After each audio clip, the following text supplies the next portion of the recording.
Hello guys, this is Abhishek. Welcome to my YouTube channel. Today we are here to learn how to improve ourselves in English communication. Well, जैसे कि आप जानते हैं कि grammar के हमने पहले कुछ रूल सीखे हैं, तो आज हम एक नए रूल की बात करेंगे जो ग्रामर का बहुत इंपॉर्टेंट रूल है और स्पोकन इंग्लिश में भी उसका बहुत ज़्यादा इस्तेमाल होता है।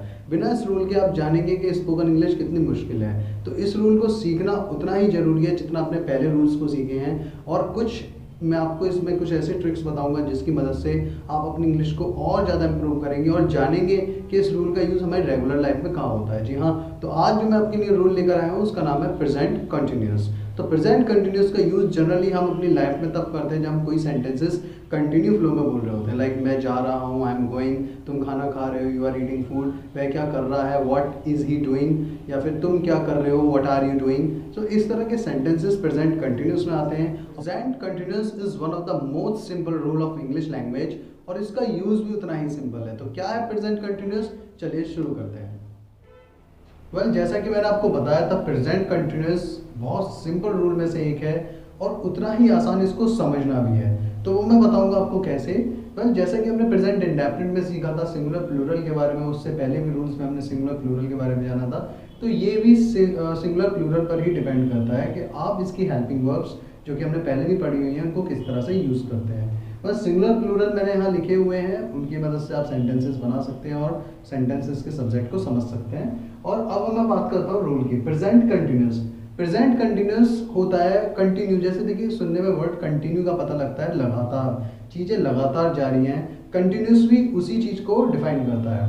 Continuous means something is continuously running, और जो चीज़ चल रही है, जो चीज़ हाल फिलहाल में चल रही है, उसे प्रेजेंट कंटिन्यूस बोलते हैं हम।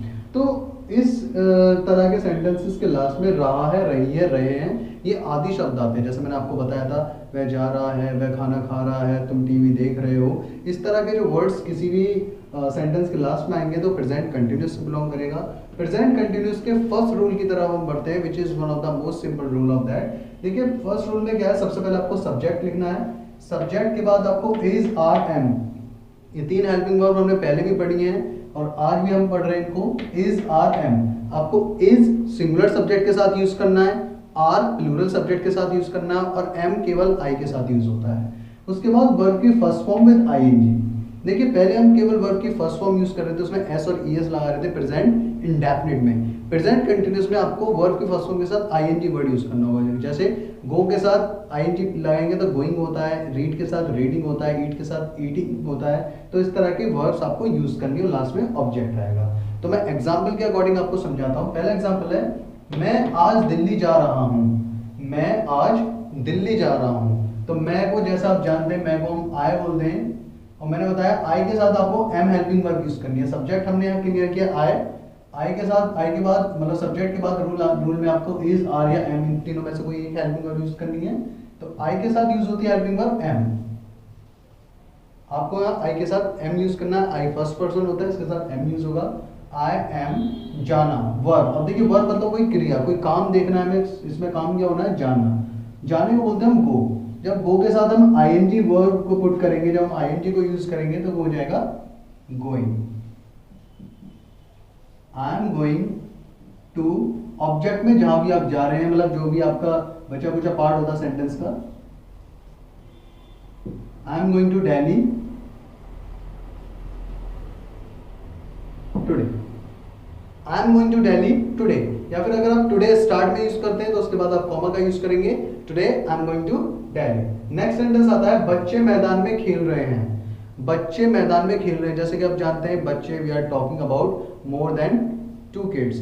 तो बच्चे मतलब 2 या मोर देन 2 किड्स की बात हो रही है, ज्यादा बच्चे हैं, प्लूरल, यहाँ पर प्लूरल नाउन की बात हो रही है। तो प्लूरल नाउन की अगर हम देखेंगे तो प्लूरल के साथ हमें आर हेल्पिंग वर्ब का यूज करना है। तो सबसे पहले सब्जेक्ट है हमारा बच्चे, बच्चे को बोलते हैं हम चिल्ड्रन। चिल्ड्रन, देखिए चाइल्ड एक बच्चा, चिल्ड्रन उसका प्लूरल होता है। कभी भी चिल्ड्रंस नहीं लिखेंगे आप, always use children for the ज्यादा बच्चे। ज्यादा बच्चों के लिए आपको चिल्ड्रन बोलना है, एक बच्चे के लिए केवल चाइल्ड वर्ड यूज करेंगे। चिल्ड्रंस आपको कोई वर्ड यूज नहीं करना है। तो चिल्ड्रन, चिल्ड्रन। अब जैसे मैंने बताया प्लूरल है, प्लूरल के साथ आपको आर का यूज करना है। चिल्ड्रन आर, खेलने को बोलते हैं playing. Children are playing in the ground.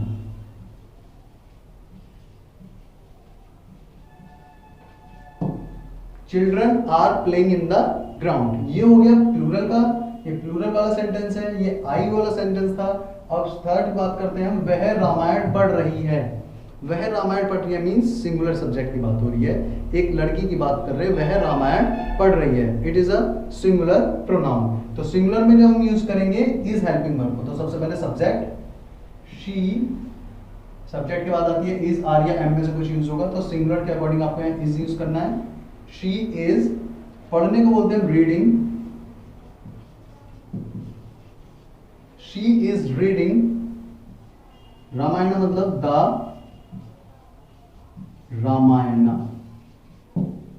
She is reading the Ramayana. देखिए कोई भी धार्मिक पुस्तक हो उससे पहले हमें द का यूज करना होता है, बिकॉज ये यूनिवर्सल ट्रुथ या फिर आप कह सकते हैं धार्मिक किताबों से पहले हमें द का यूज करना होता है। तो ये डेफिनेट आर्टिकल है, यहाँ इससे पहले द का यूज आपको डेफिनेटली करना ही करना है। तो she is reading the Ramayana. अब नेक्स्ट रूल की तरफ आते हैं। रूल नंबर सेकंड है इसका नेगेटिव। नेगेटिव सेंटेंसेस बिल्कुल सेम अफर्मेटिव सेंटेंसेस की तरह ही होते हैं, बट उसमें नॉट आपको पुट करना होता है। देखिए पहले एग्जांपल की तरफ बढ़ते हैं। राहुल खाना नहीं खा रहा है, राहुल खाना नहीं खा रहा, बिल्कुल सेम रूल है, बस इज, आर और एम, हेल्पिंग वर्ब के बाद आपको नॉट का यूज करना है। राहुल खाना नहीं खाना है, तो पहला सेंटेंस आता है राहुल, सिंगुलर सब्जेक्ट है, इज नॉट, खाना खाने को बोलते हैं ईट, इसमें आईएनजी वर्ब का यूज होगा। Rahul is not eating food, Rahul is not eating food, Rahul खाना नहीं खा रहा है।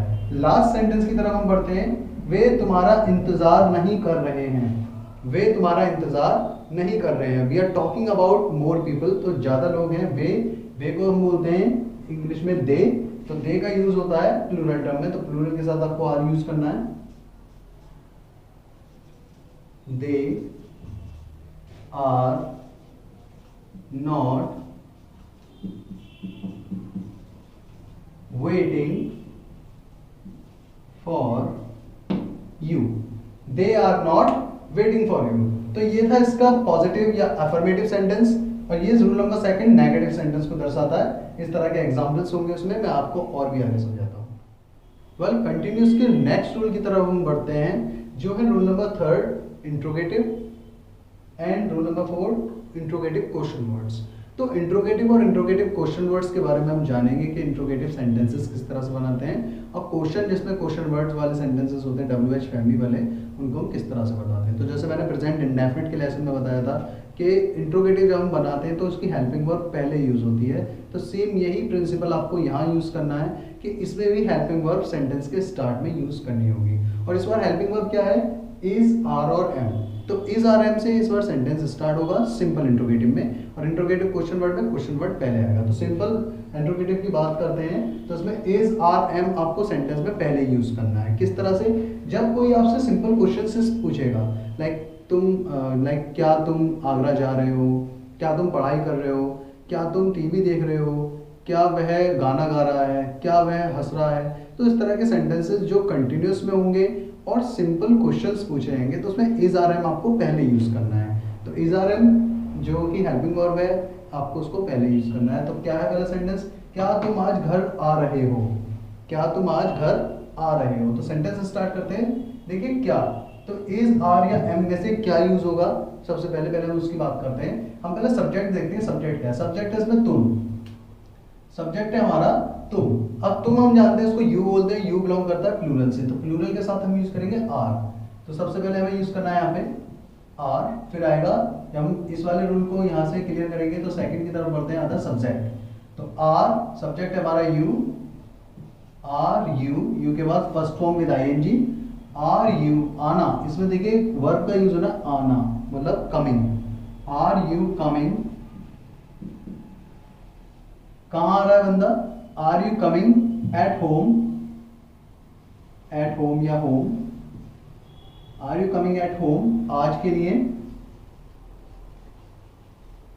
Today, are you coming at home today या are you coming home today. तो आप दोनों सेंटेंसेस क्लियर कर सकते हैं। जैसे क्या तुम आज घर पर आ रहे हो तो एट हो जाएगा। अगर क्या तुम आज घर आ रहे हो तो are you coming home today.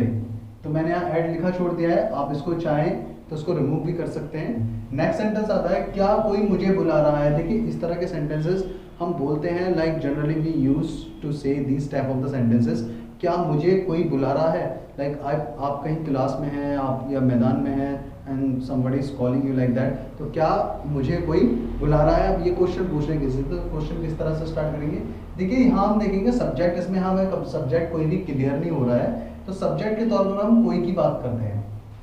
तो कोई मतलब someone, anyone, like this form. जब समवन और एनीवन की फॉर्म आएगी तो ध्यान रखना ये जो सब्जेक्ट होते हैं सिंगुलर सब्जेक्ट होते हैं, और इसके साथ यूज होता है इज, क्योंकि आपको एक बार में कोई एक ही व्यक्ति बुलाएगा और इस तरह की कुछ कंडीशंस होती है। क्या कोई मुझे बुला रहा है, तो उस कंडीशन में आपको इसको सिंगुलर मानना है, और सिंगुलर के साथ हम यूज करते हैं इज। तो इज एनीवन, इज एनीवन बुलाने को बोलते हैं calling. Is anyone calling me, क्या कोई मुझे बुला रहा है, is anyone calling me.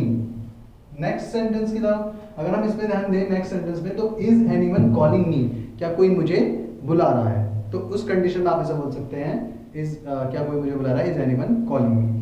Next rule की तरफ बढ़ते हैं जो है रूल नंबर 4, जिसको हम बोलते हैं इंट्रोगेटिव क्वेश्चन वर्ड या WH family question word sentences भी बोलते हैं। तो WH फैमिली क्वेश्चन वर्ड की कंडीशन क्या होती है, इसका रूल तो सेम होता है इंट्रोगेटिव की तरह, बट सबसे पहले इसमें इजआरएम की जगह WH मतलब आपको क्वेश्चन वर्ड यूज करने होते हैं, कब, कहाँ, कौन, कैसे, क्या, जो हिंदी में सेंटेंस के बीच में आते हैं बट इंग्लिश में सबसे पहले यूज होते हैं। जैसे हम इस सेंटेंस को पढ़ेंगे, तुम्हें बार बार फोन कौन कर रहा है, like you are receiving so many calls and you have been frustrated by cutting that call, and somebody is also getting frustrated to know about कि तुम्हें बार बार कौन कर रहा है। So he asked you that question, तुम्हें बार बार call कौन कर रहा है। तो देखिए इस कंडीशन में भी सब्जेक्ट क्लियर नहीं हो पा रहा है, तुम्हें बार बार फोन कौन कर रहा है, कौन कर रहा है।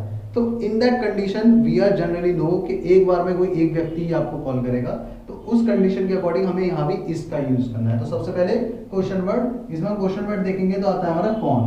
कौन को बोलते हैं हु। जब हु हमारा क्वेश्चन वर्ड क्लियर आ जाता है, फिर आता है इज आर एम की बात। जैसे मैंने बताया था कि जब हम एक बार में एक कॉल रिसीव करते हैं तो उस कंडीशन में हमें यहाँ सिंगुलर सब्जेक्ट ही इमेजिन करना है, और यहाँ सब्जेक्ट हु के साथ यूज होगा हेल्पिंग वर्ब इज। तो हु इज, अब हमारा कोई सब्जेक्ट नहीं है तो हमें किसकी तरफ बढ़ना है, हेल्पिंग वर्ब की तरफ। हमारा सब्जेक्ट कोई क्लियर नहीं है तो हमें वर्ब की तरफ बढ़ना है। तो हु इज वर्ब है हमारी, फोन करना मतलब कॉलिंग, फोन करना मतलब phone like ringing somebody's phone and like that. तो हु इज कॉलिंग किसे, you, who is calling you bar bar, who is calling you bar bar means again and again, again and again. Who is calling you again again, who is calling you again and again, तुम्हें बार बार phone कौन कर रहा है। और last sentence की तरफ पढ़ते हैं जो है, तुम गाना क्यों गा रहे हो, like somebody is singing song and you are asking him कि तुम गाना क्यों गा रहे हो। तो इस कंडीशन में आप सेंटेंस किस तरह से बनाएंगे, सबसे पहले क्वेश्चन वर्ड ढूंढेंगे। क्वेश्चन वर्ड है इसमें क्यों, क्यों को बोलते हैं हम व्हाई।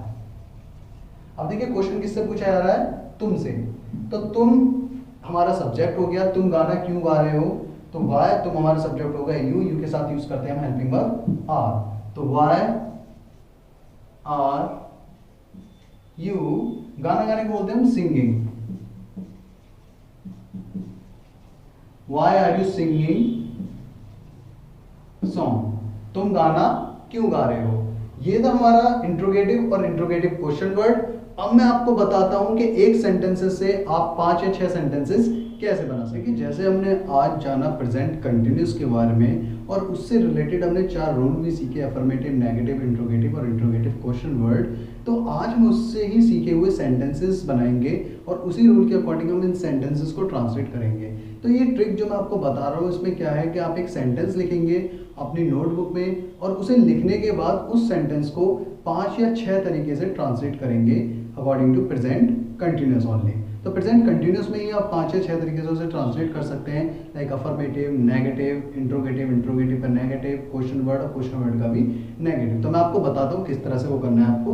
देखिए मैंने यहाँ एक एग्जाम्पल लिखा है, बहुत सिंपल सा एग्जाम्पल है, आपको भी इसी तरह से सिंपल एग्जाम्पल्स को ट्रांसलेट करना है और उनको बोलने की भी कोशिश करनी है। तो पहला सेंटेंस है, वह किताब पढ़ रहा है, वह किताब पढ़ रहा है। तो इसको अगर हम सिंपली हम ट्रांसलेट करेंगे तो वह को हम बोलते हैं ही के साथ यूज होता है इज, बिकॉज ही सिंगुलर है।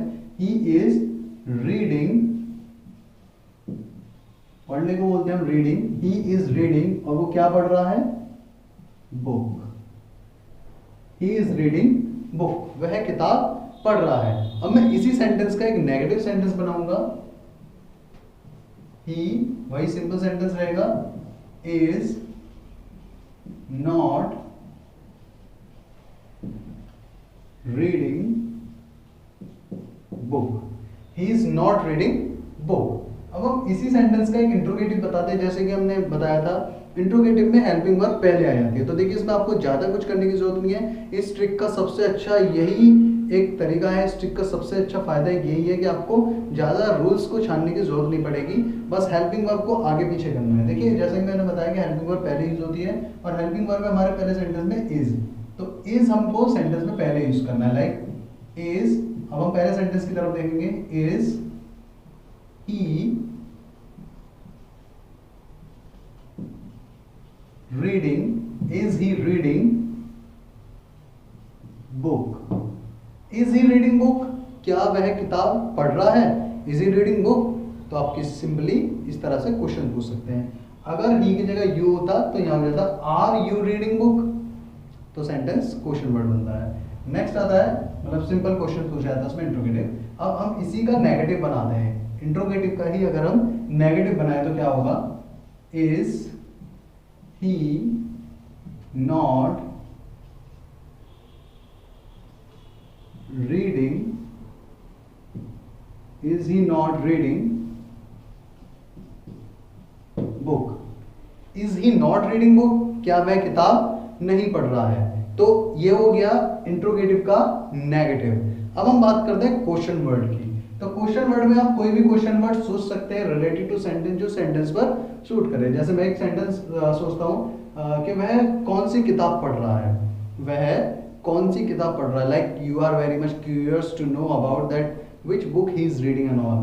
तो सबसे पहले कौन सा है, कौन सी के लिए आपको विच का यूज करना है, विच। अब देखिए इस तरह के सेंटेंस में, विच वाले सेंटेंसेस में हम जनरली क्या करते हैं, ऑब्जेक्ट को पहले ले आते हैं, लाइक उसके साथ कोई ऑब्जेक्ट जोड़ देते हैं, like which book is he